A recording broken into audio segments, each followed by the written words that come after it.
Čauky mňauky, zdravím vás Myšík a dnes vás vediem partiou, ktorú som hral v 5. lige. Proti superovi Petrovi Kytlicovi ja som mal čierne figurky, môj super mal biele a má elo okolo 1880.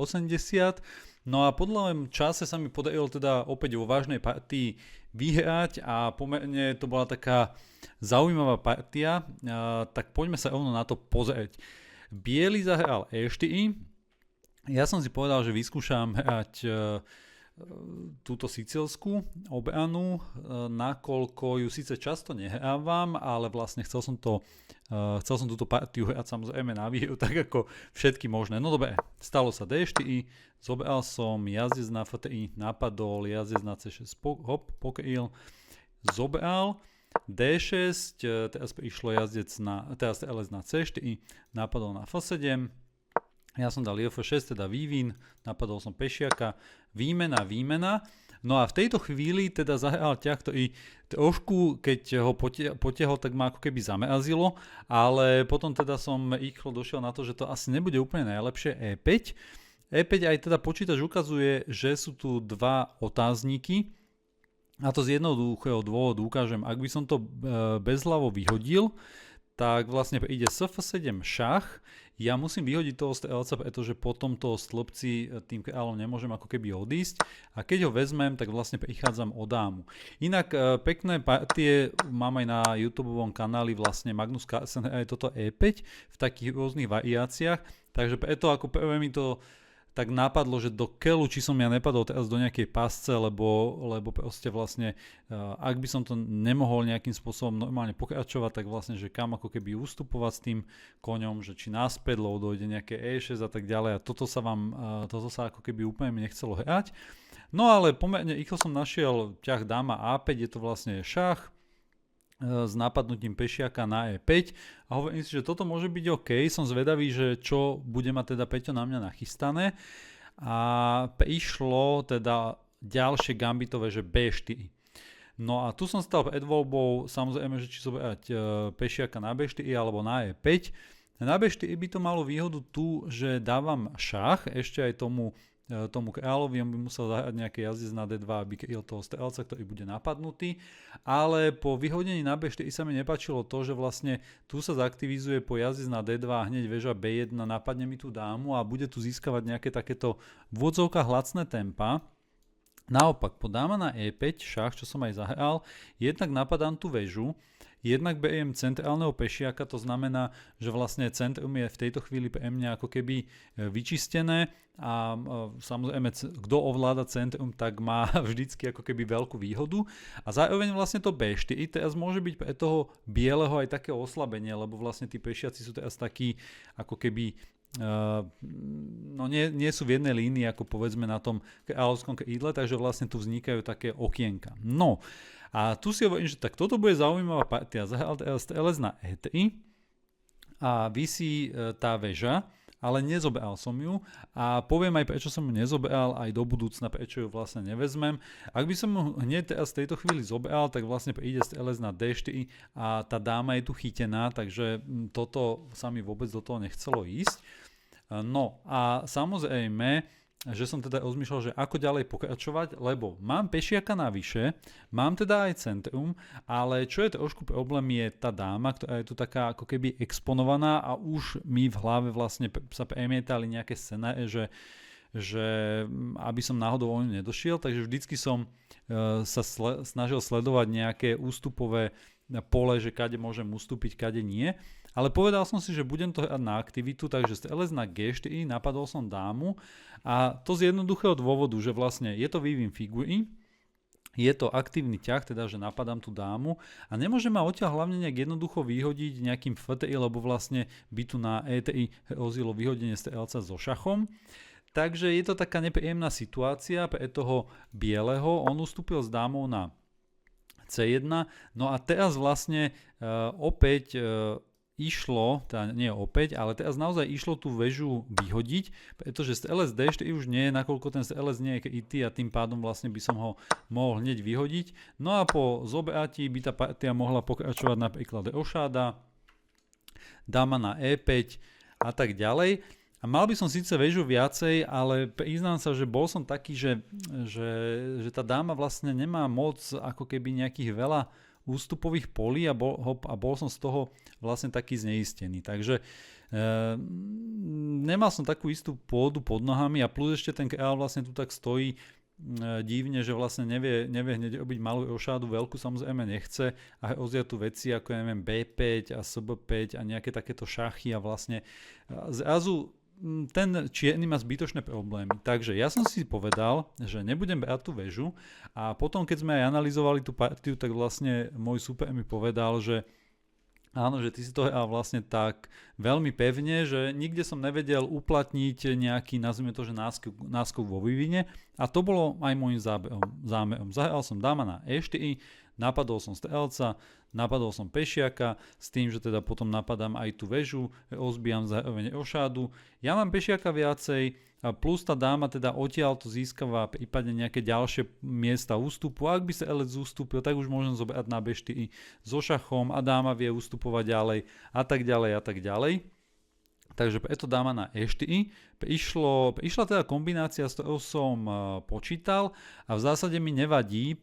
pretože vlastne ja mám teraz iniciatívu ako čierny, zároveň mám materiálnu výhodu, takže nejaké takéto výmeny mi v zásade vyhovujú, aj keď to na prvý pohľad môže vyzerať nebezpečné. Išlo F7 šach, zobral som, išlo následne F3, vidlička, OK, tak zoberal som a zase stojíme pred voľbou zobrať na F3 alebo zobrať na B4. Ja som sa rozhodol zobrať pešiaka na B4 a to z jednoduchého dôvodu. Na B3 to vyzerá lákavo, lebo vlastne napadáme aj tú väžu na H1, ale vlastne tá väža sa hneď vie aktivizovať na F1 a vlastne dostávame sa s tempom k tomu čiernemu kráľovi, čo sa mi teda veľmi ako keby nepáčilo. Kdežto na B4 vyhadzujem toho pešiaka so šachom a plus vlastne tomu bielemu nechávam pešiaka na F3, pričom som to bral ako takú vlastne blokujúcu figuru bieleho, ktorý sám sebe blokuje nejaké možné vlastne útoky s väžou na toho kráľa F7, lebo ja ako čierny vlastne už nemôžem robiť ošádu a vedel som, že ten môj kráľ asi na tom F7 bude chvíľočku stať, takže nechcel som, aby som si pustil na seba nejaký útok jednoducho tých bielých figúr. Takže zahral som dáma B4, šach, išlo jazdec na D2, no a opäť teraz samozrejme hrozí nejaké väža B1 s napadnutím s tempom, ísť dole a tak ďalej. Takže rozmýšľal som, že ako z tohto vyklúčkovať a najlepšie mi prišiel ťah dáma na C3, čo som zahral. Ešte je tu aj možnosť dáma na H4 so šachom, ale tu som vlastne nevidel nejaké rozumné pokračovanie, respektíve dámy Sf2 napadnem a zase musím niekde ako keby ísť, ale po dáma na C3 v podstate ja pokračujem s tou dámou, jednak ustupujem z toho B stĺpca, kde ma chce napadnúť, takže už mu nedávam to tempo a plus ja získavam tempo, lebo napadol som toho strelca a on buď s ním niekde uhne, alebo si ho pokryje. Takže získavam nejaký čas, aby sa mi podarilo vlastne skonsolidovať svoje figúry. To je môjim cieľom vlastne vyvinúť strelca, väžu na H8, aby som mohol vlastne tú materiálnu výhodu nejakým spôsobom uplatniť. Prišlo kráľ E2, jazdec na D5, snažím sa nejakým spôsobom zjednodušovať, strelec F2 uhol, jazdec na F4 šach si dáš, dobre hráš. No a teraz vlastne ten šach som si dal z takej jednoduchého dôvodu. Jednak, že tu teoreticky môžem toho kráľa otravovať, ale hlavne, a on keď zacúva naspäť, tak tie väže teraz nebudú niekedy spojené. Hej? Že keby vlastne on s tou dámou sa mu niekam niekedy podarilo proste odísť, tak tie väže vlastne hneď by boli na tom poslednom alebo prvom rade vlastne spojené, kdežto keď som tam teraz zacúval toho kráľa, tak on túto výhodu nemá a zrazu vlastne aj tie väže môžu byť nejakým terčom útoku, napadnutia a nie sú vlastne pokryté. OK, rozmýšľal som, že vlastne čo ďalej, ako som spomínal, chcem vyvinúť tohto strelca, musím si dávať pozor, pretože po nejakom jazdec na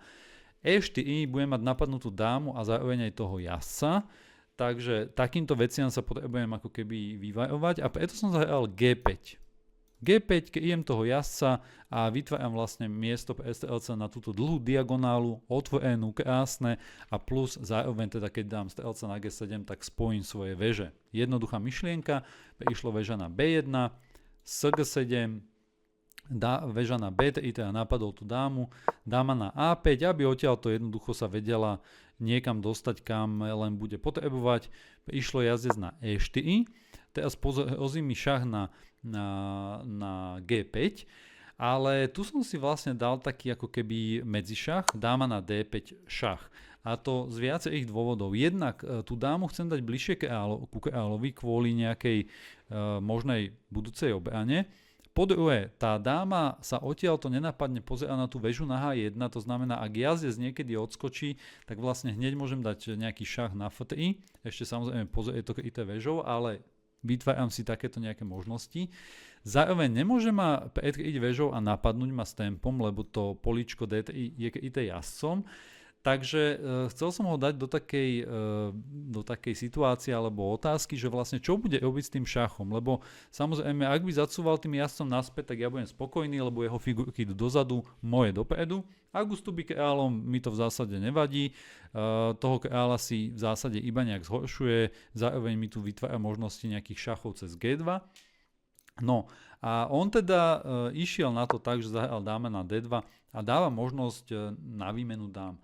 Tu som teda rozmýšľal opäť nejakú dlhšiu dobu, že mohol som to hneď aj vymeniť, ale popravde sa mi to nepáčilo z jednoduchého dôvodu, aj keď teda stále mám výhodu, že ak to vymením, on to vezme kráľom a vlastne hneď môže jednak zdvojovať veže na tom beztlpci a vlastne cez toto Bčko sa mi dostať na tú 7. radu, čo sa mi veľmi nepáčilo.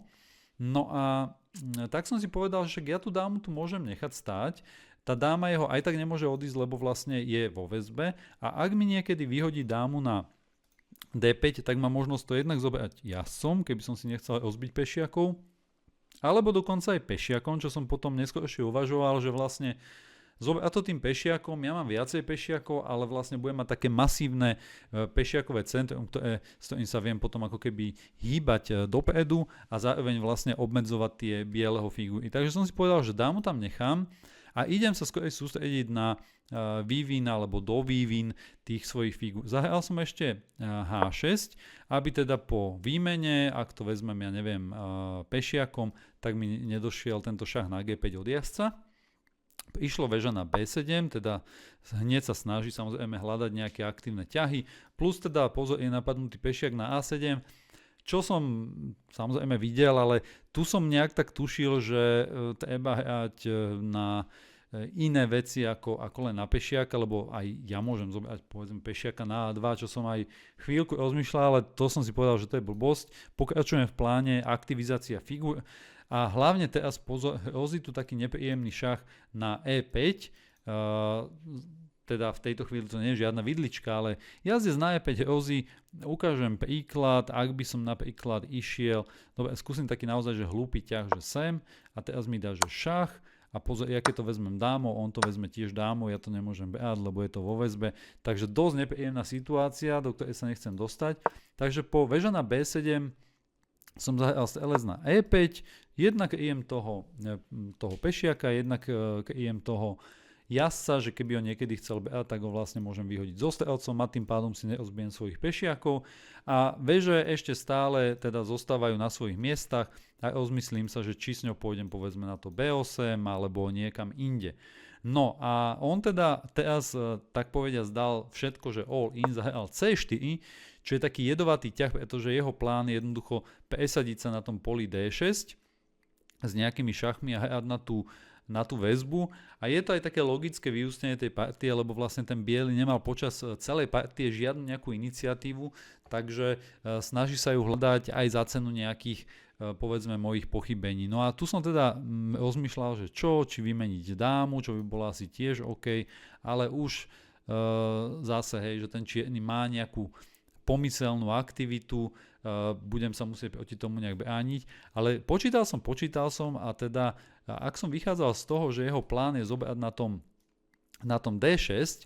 tak som sa dopočítal k zaujímavému ťahu, čo sa napokon aj stal na šachovnici a priznám sa, keď som sa bavil potom vlastne so súperom, tak mi povedal, že on to ako keby nevidel. Takže zobral som na C4, s tým, že teraz je to akože pre mňa dosť v pohode, lebo mám ďalšieho pešiaka, ozia nejaké ďalšie šachy, aj tu môžem dať niekedy šach, keby tá dáma odišla a tak ďalej a tak ďalej. No a on išiel už do tej kombinácie, jazdec na D6, teraz vyzerá to ako vidlička, pešiak to nemôže behať, lebo je tu jednoducho väzba, takže práve na to je tu náš strelec, ktorý ho vyhadzuje, zoberal to dámou. No a toto vyzerá teraz veľmi nepríjemne, lebo hrozí nejaké dáma krát E7 s prípadnými matmi, ale samozrejme aj ja tu mám možnosti a zvažoval som nasledovné. Jedna možnosť je zahrať dáma na E2,